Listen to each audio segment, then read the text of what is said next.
Washington and Baltimore were both recently named among the top 10 best cities to launch a business by Fortune's Small Business magazine. Joining us for this week's Smith Business Close-Up is Asher Epstein, Managing Director of the Dingman Center for Entrepreneurship. Asher, thanks for being with us. Thanks for having me, Jeff. These rankings surprise you at all? I wouldn't say they surprise me. I mean, there's a very active and vibrant community in Washington, D.C., and I think that between the entrepreneurial community, the venture capital community, and the large corporate community, it's a pretty exciting time to be starting a business in Washington.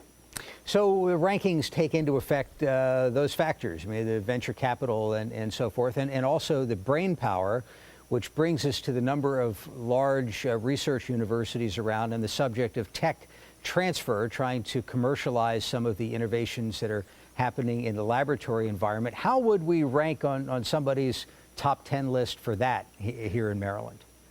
Well, I'm not sure we'd make the top 10 list quite yet, but I think we'll be there shortly. Tech transfer is a very challenging problem. The University of Maryland does about $518 million annually in sponsored research, and our licensing office really does a small fraction. That's the bad news. The good news is that no one's really figured out how to do it systematically. It's really quite challenging, and there's a lot of people working nationally to improve this because there's so much money going into technology on the university level. How does it actually work? If a physics professor on campus there happens to develop the perpetual motion machine or the way to get that cold fusion energy, obviously it's going to be commercialized, but some things, I guess, are less obvious? Well, that's exactly right. The big challenge, there's two big challenges with tech transfer. The first is that the faculty are usually doing research in areas of interest, which means they're coming up with solutions but haven't yet identified problems to solve. That's the opposite of how entrepreneurship typically happens in the work world. You find a problem and you go out and solve it. The second challenge with tech transfer is that you are typically, once you find a problem to solve, you really only have a small fraction of what the end-to-end solution looks like.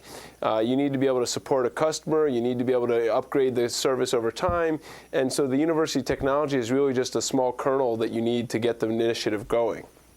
So how can a university, how can a government be more supportive of the process? Well, what really needs to happen is the dialogue between the public sector and the private sector needs to be improved.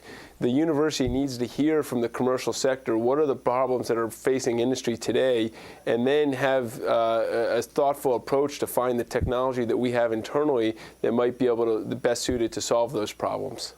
Do you find in your work there that there's any pushback or reluctance to get involved from some of the professors maybe doing basic research who aren't really thinking about commercializing anything?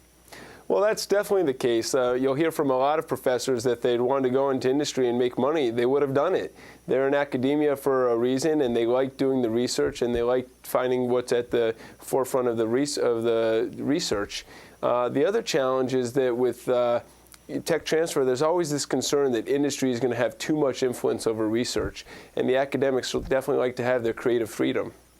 Any examples of things that have bubbled up through the pipeline that you can talk about at this point that have been or are going to become tech transfer successes?